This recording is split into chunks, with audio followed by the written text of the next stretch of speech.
को सादर अभिवादन। आज का विषय है हार्ट अटैक से बचाव हेतु जागरूकता।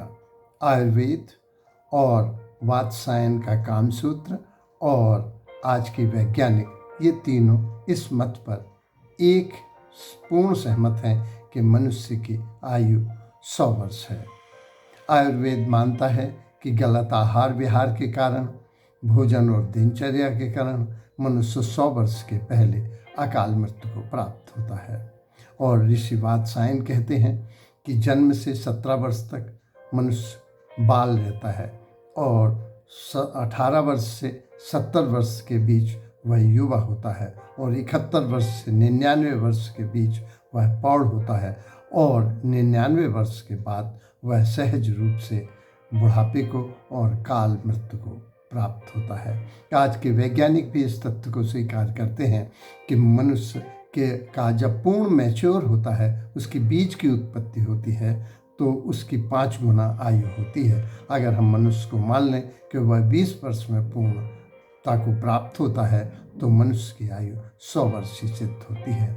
आज भारतवर्ष की औसत आयु 69.5% भले हो गई हो, लेकिन 30% जो मृत्यु होती हैं वह हार्ट अटैक की वजह से हो रही हैं। विश्व में कैंसर से भी बहुत बड़ा कारण, आज सबसे बड़ा कारण मृत्यु का विश्व में और भारत में हार्ट अटैक हो गया। हर तीसरा व्यक्ति इसके द्वारा मर रहा है, यानी हर 6 सेकंड में एक हार्ट अटैक होता है।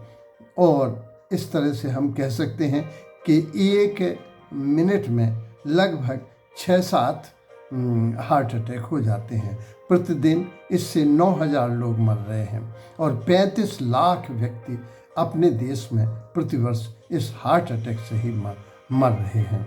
तो हम ये मानते हैं कि हार्ट अटैक इसलिए भी भयावह है कि पहले ये 50 वर्ष के बाद होता था, लेकिन आज ये 40 वर्ष और 30 वर्ष के बाद होने लगा है।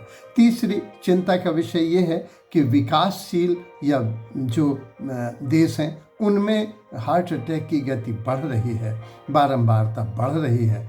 हर दशक में दुगने और तिगने पेशेंट हुए जाते हैं, जबकि जो शिक्षित और विकसित राष्ट्र हैं उन्हें अपनी जागरूकता की वजह से इसकी गति को गिरा दिया है, इसके दर को गिरा दिया है।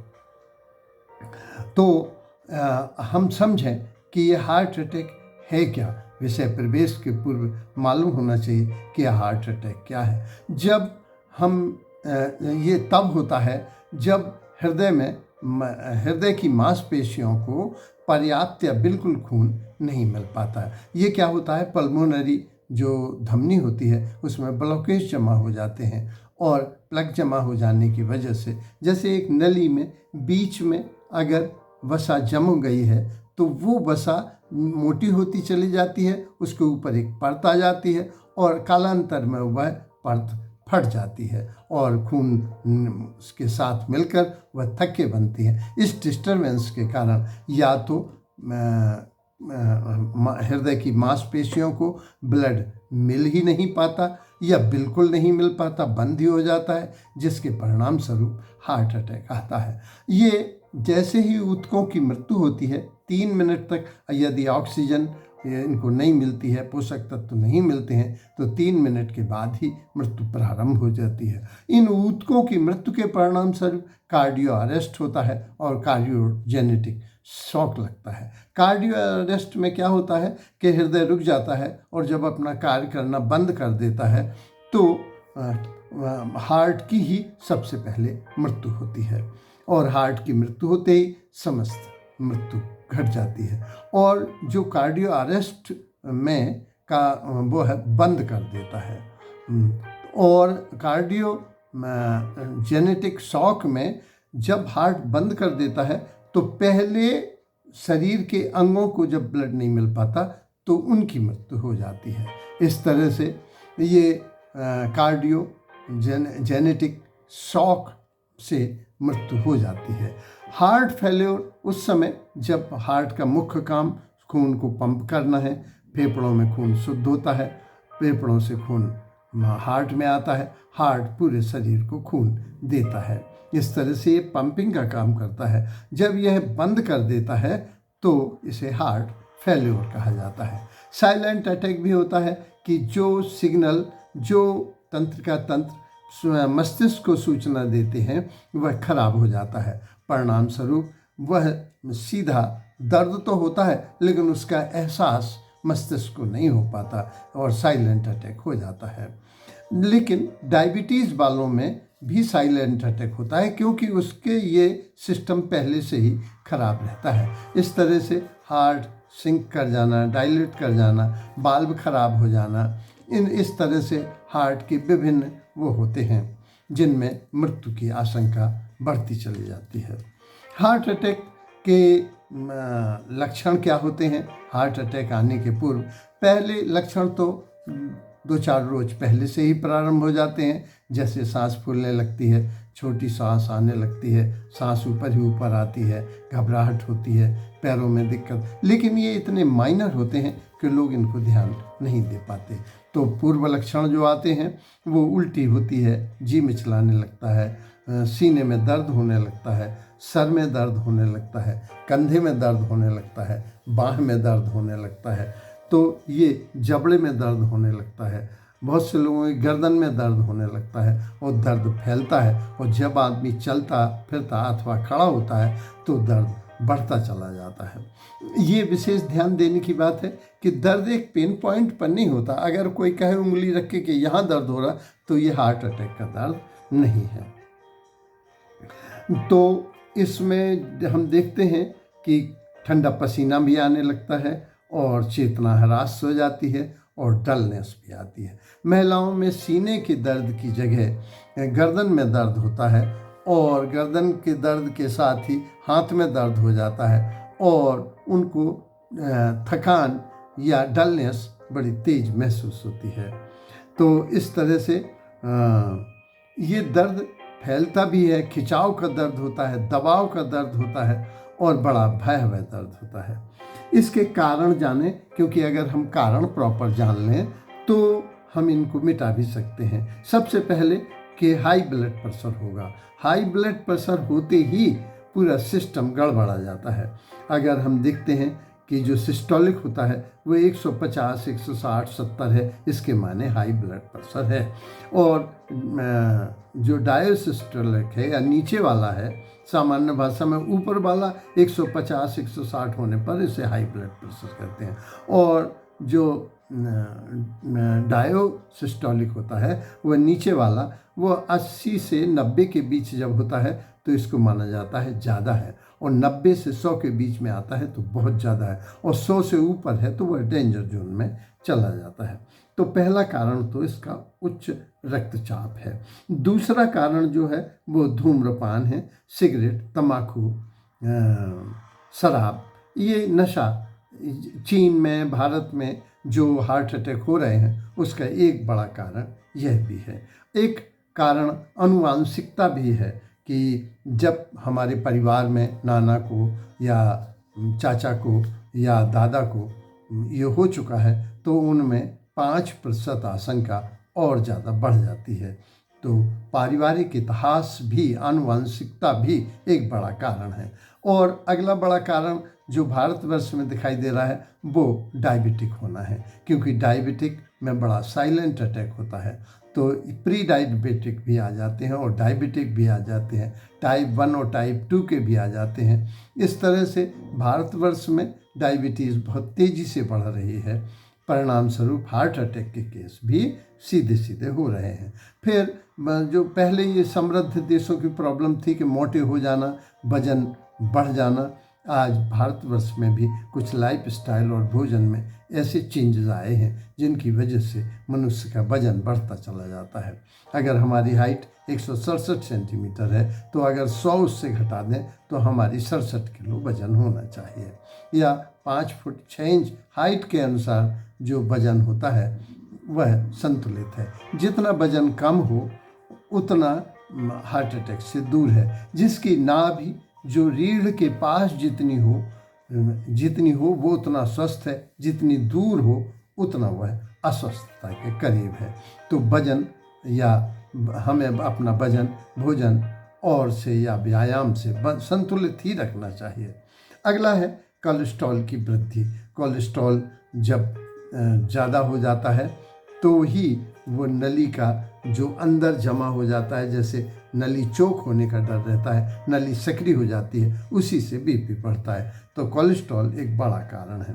अन्य जो कारण हैं, पुरुषों में जो ज़्यादा हार्ट अटैक के केस हुए क्योंकि तनाव की वजह से होते हैं। स्त्रियों को अपेक्षाकृत ब्रेन स्ट्रोक ज़्यादा होता है और ब्रेन हेमरेज होता है, लेकिन हार्ट अटैक की घटना पुरुषों में ज़्यादा देखने तनाव की वजह से मिलती है। डिप्रेशन, अवसाद, ये भी हार्ट अटैक के कारण हो सकते हैं। अति निष्क्रियता जो होती है वो हार्ट अटैक का एक बहुत बड़ा कारण है। अगर आदमी एक्टिव रहता है, व्यायाम से अपने को संतुलित रखता है, तो हार्ट अटैक से दूर बना रहता है। सार्वजनिक जीवन से अलगाव भी हार्ट अटैक का एक कारण होता है और लोग आइसोलेटेड रहने लगते हैं, जबकि दुनिया से ताल्लुक़ भी एक खास इबादत है। वो तंग नज़र हैं, जो बेगाना नज़र हैं, तो संसार से जुड़े रहना चाहिए। World is too much with us, संसार हमारे साथ है तो हमें भी संसार के साथ रहना चाहिए। और ख़राब भोजन, एक डॉक्टर से पूछा गया कि वेज में, वेजिटेरियन में ज़्यादा हार्ट अटैक होंगे कि नॉन वेजिटेरियन में, तो डॉक्टर ने कहा सिद्धांत था नॉन वेजिटेरियन को हार्ट अटैक ज़्यादा आना चाहिए, किंतु भारतवर्ष में प्रतिदिन त्यौहार होने की वजह से, पूड़ी पराठे और समोसा कचौड़ी का प्रचलन होने की वजह से, जलेबी जैसी मिठाई का प्रचलन होने से, खराब भोजन होने की वजह से भी ये हो रहा है। पर्याप्त नींद न लेना, ये भी मृत्यु का ये भी बहुत बड़ा कारण बनता है।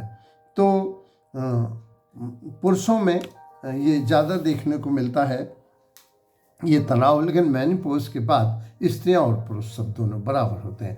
बचाव के लिए हमें क्या साधन रखने चाहिए? सबसे पहले हमें अपने घर में सुरक्षा उपकरण रखने चाहिए, जैसे बीपी नापने की मशीन है, डायबिटीज़ को नापने का उपकरण है, या हमने अपने कोरोना काल में ऑक्सीमीटर रखा था जिससे ऑक्सीजन का लेवल नापा जाता है। थर्मामीटर घर में रखे जाते हैं। तो इन उपकरणों को घर में ज़रूर रखना चाहिए, क्योंकि इनसे अगर थोड़ी घबराहट होती हो, नाप लिया जाए तो निश्चिंतता प्राप्त होती है, या पूर्व में हमें सिग्नल मिल जाता है कि कुछ गड़बड़ होने वाला है। तो इनको रखना चाहिए। अगली बात ये कि हमें मेडिकल चेकअप, जो सामर्थ्यवान लोग हैं, जो एजिड लोग हैं, उन्हें अपना मेडिकल चेकअप कराते रहना चाहिए, क्योंकि इससे हमें वार्निंग मिल जाती है कि क्या हम प्री डायबिटिक हैं, क्या हमारा कोलेस्ट्रॉल बढ़ रहा है, तो हम पहले से सावधान हो जाते हैं। तो इनका लिपिड प्रोफाइल अच्छी चीज़ है, क्योंकि लिपिड प्रोफाइल में हमें पता लग जाता है कि कोलेस्ट्रॉल अगर 200 से ज़्यादा है तो अधिक है। इस तरह से LDL अगर 60 से कम है तो अच्छा है, ज़्यादा है तो ख़राब है। इसी तरह से HDL 100 से ज़्यादा है तो हमको ये पता लगना चाहिए, जो ट्राइग्लिसराइड है वो 100 से ज़्यादा है तो इसके मायने हम इसकी चपेट में आ गए हैं। हम जानते हैं कि हार्ट अटैक का बहुत बड़ा कारण उच्च रक्तचाप है। तो उच्च रक्तचाप कैसे नियंत्रित रखा जाए? इसीलिए सीधा सीधा है कि कोलेस्ट्रॉल और ट्राइग्लिसराइड को संतुलित रखा जाए। तो इसके लिए डॉक्टर तो दवाइयाँ देंगे और उन दवाइयों की डोज वे मात्रा तय करेंगे, सुबह और शाम में तय करेंगे। तो ये तो दवाइयों का, लेकिन जो मनुष्य कर सकता है वह भोजन और व्यायाम दो से वह उनको बैलेंस कर सकता है। तो सबसे पहले अपन भोजन पे विचार करें। भोजन जो है ये जानना चाहिए इस संदर्भ में कि लीवर कोलेस्ट्रॉल बनाता है और बहुत से लोगों का तो दुगनी मात्रा में बनाता है, परिणाम स्वरूप उन्हें मेडिसिन लेनी पड़ती है। तो जब वो कोलेस्ट्रॉल बनाता है तो हमें अलग से लेने की ज़रूरत नहीं है। इसलिए हमें भोजन में ऑयल फ्री या फैट फ्री डाइट रखना चाहिए। भोजन में ये भी तथ्य जान लेना चाहिए कि अदृश्य रूप से भी हमें फैट प्राप्त होता है, जैसे मूंगफली है या तिल है या गेहूं चावल जैसे अनाजों से भी हमें फैट प्राप्त हो जाता है। शारीरिक आवश्यकता निस्संदेह संतुलित भोजन में प्रोटीन, कार्बोहाइड्रेट, वसा, विटामिन होनी चाहिए, खनिज, लवण पानी पर्याप्त होना चाहिए जो पोषक तत्व दे सके। लेकिन हम ये तथ्य को जान लें कि हमारे 18 ग्राम ही पर्याप्त है, अर्थात 2 चम्मच फैट ही पर्याप्त होता है। तो हमें देखना चाहिए कि हमारा भोजन बहुत फैट युक्त तो नहीं है, क्योंकि यही कोलेस्ट्रॉल बनाएगा और यही ट्राइग्लिसराइड बनाएगा।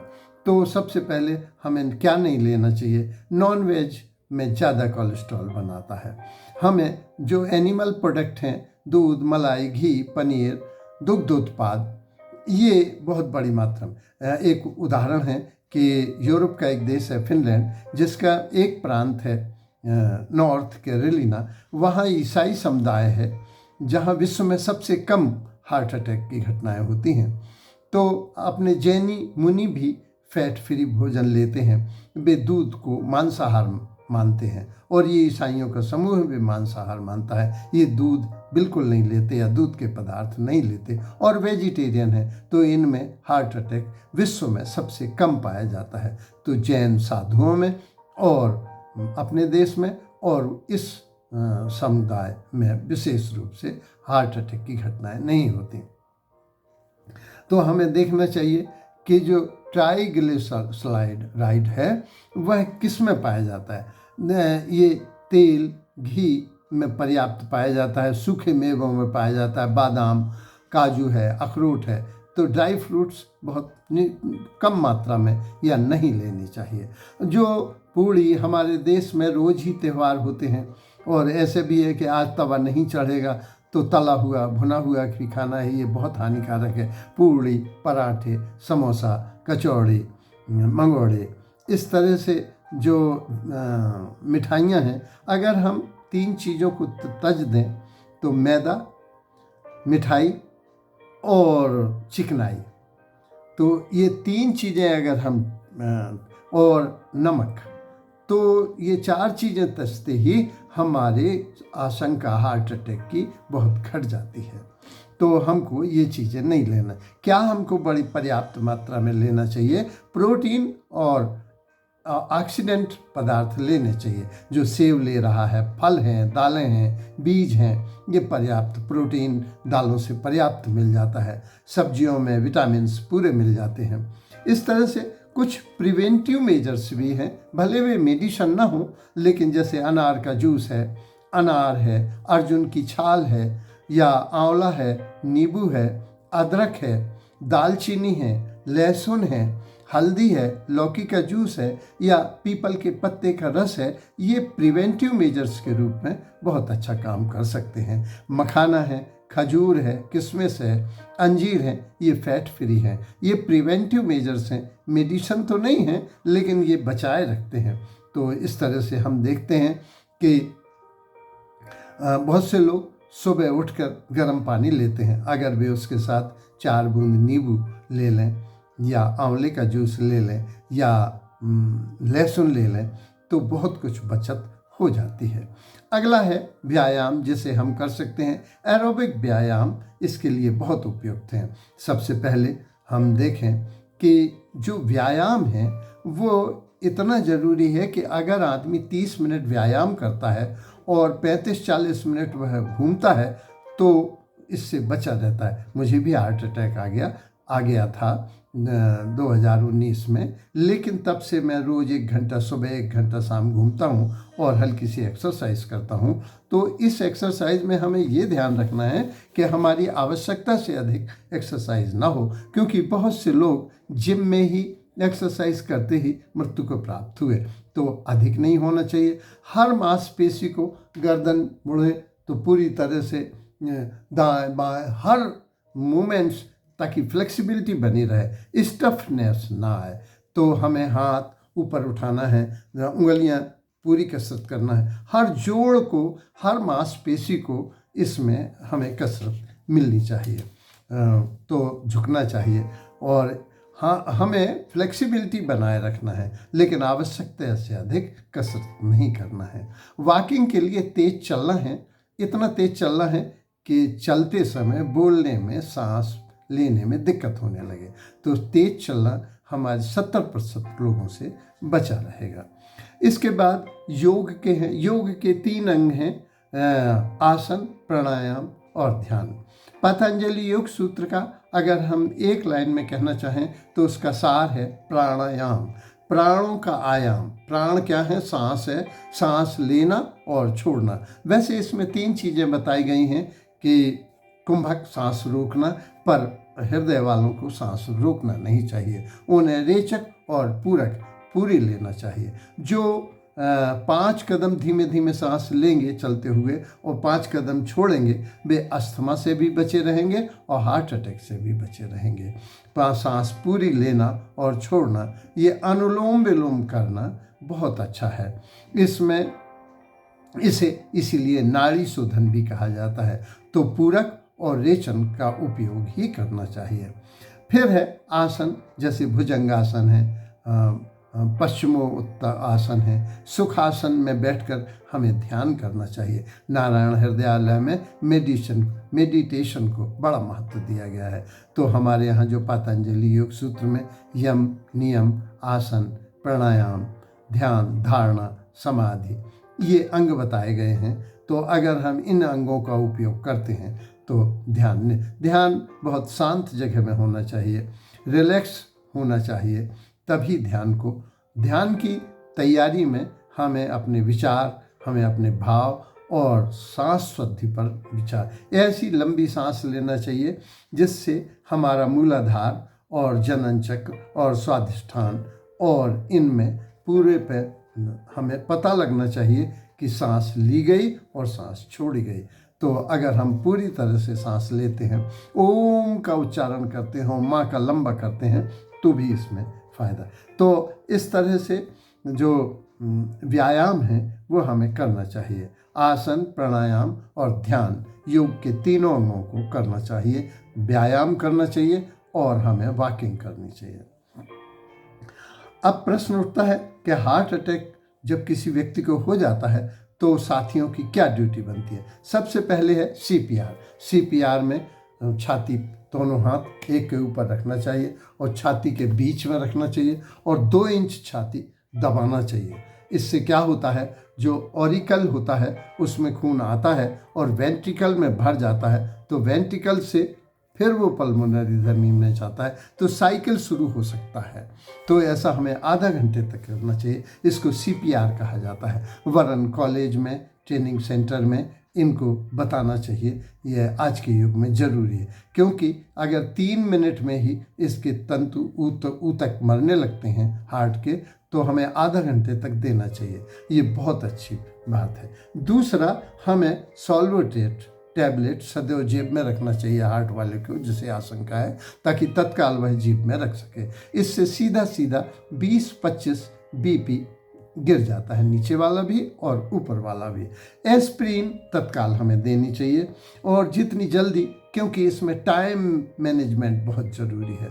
सबसे पहले जो टाइम अगर सही हो गया, अगर हम 15 मिनट में पहुंच जाएं तो बेस्ट है, आधा घंटे में पहुंच जाए तो बेटर है, और 1 घंटे के अंदर तो हमें पहुंच ही जाना चाहिए।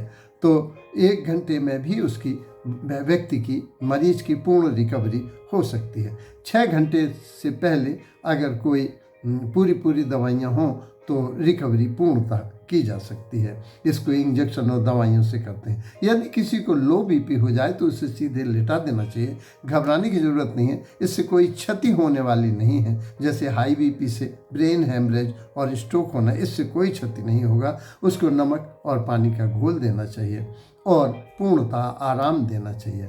तो अब हम चूँकि बचाव के जानते हैं, तो इस हृदय को बीमार करने वाले कारण अंत में और जान लें। अगर हम जानें कि तंबाकू, शराब, सिगरेट ये बहुत हार्मफुल है।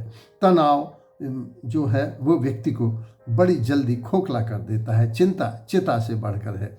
तो हमें नींद की कमी, आज व्यायाम तो घट ही गया है, विश्राम भी घट गया है, तो हमें नींद कम से कम 8 घंटे लेना चाहिए और तला भुना भोजन नहीं लेना चाहिए और नॉन वेज से बचना चाहिए। और विभिन्न प्रकार के मिथ फैल गए हैं कि कोरोना में जो वैक्सीन ली थी उसका अब कोई प्रभाव नहीं है, ये केवल मिथ है। तो इस तरह हमें अपना बचाव और दूसरे का बचाव रखना चाहिए। धन्यवाद।